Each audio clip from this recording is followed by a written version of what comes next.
En videos anteriores hablaba acerca de un primer y un segundo paso para afrontar la ansiedad. Un primer paso que tenía que ver con dejar de enojarnos con nosotros mismos por esto que nos está pasando, dejar de pensar la ansiedad como un enemigo para pasar a pensar la ansiedad como algo a resolver, como entender que algo nos está queriendo decir, por algo esto nos está pasando y que de alguna manera atrás de cada uno de esos síntomas hay un mensaje a descifrar. Un segundo paso que tenía que ver con registrar, identificar los detonadores de la ansiedad. Entonces para esto les había propuesto un ejercicio que era como tomar nota, tomar registro de esos pensamientos que se presentan, que son los que de alguna manera dan lugar a los síntomas de la ansiedad.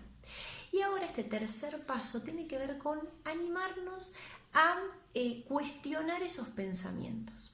Cuando digo cuestionar estos pensamientos me refiero a lo siguiente.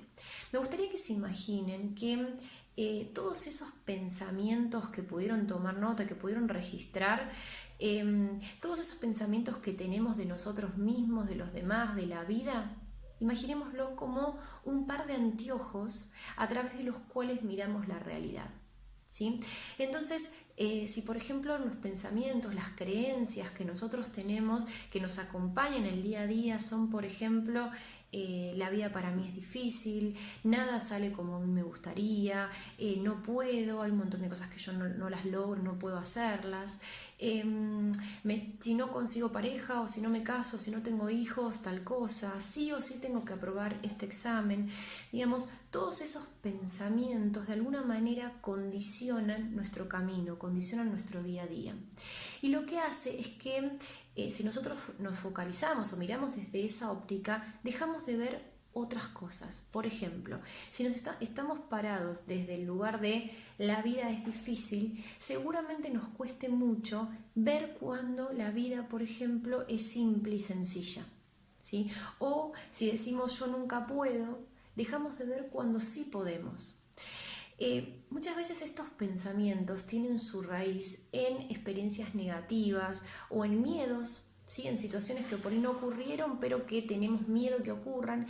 Entonces esas experiencias negativas, esos miedos generan estos pensamientos que por ahí se dieron una vez, se concretaron una vez o nunca, como decía en el caso de los miedos, pero que tendemos a generalizar, a totalizar, a contaminar otras situaciones. Por eso decía esto de, por ejemplo, si nos manejamos con el pensamiento de yo no le agrado a nadie, vamos a dejar de ver las veces que sí agradamos, ¿sí? Porque nos basamos en ese pensamiento. También me gustaría que se imaginen esto, para usar otra metáfora, como se imaginen caminando o yendo por un camino, una autopista o una ruta, sin poder darse cuenta que hay otros caminos, otras opciones por donde ir, ¿sí? Entonces siempre nos manejamos, llegamos como a las mismas conclusiones, a los mismos pensamientos, casi de manera automática, ¿sí? Nos manejamos en piloto automático. Entonces cuando yo les propongo cuestionarnos, ¿sí? Cuestionar los pensamientos, desarmarlos, redireccionarlos, ¿sí? Me estoy refiriendo a que tratemos de ver cuántas evidencias, cuántas situaciones concretas hay que lo confirman, que lo reafirman, que le dan peso, ¿sí? Porque si no, muchas veces pasa esto que les decía al principio, tendemos a partir de una experiencia generalizar, de un miedo totalizar, y eso termina de alguna manera contaminando nuevas posibilidades, nuevas experiencias, ¿sí?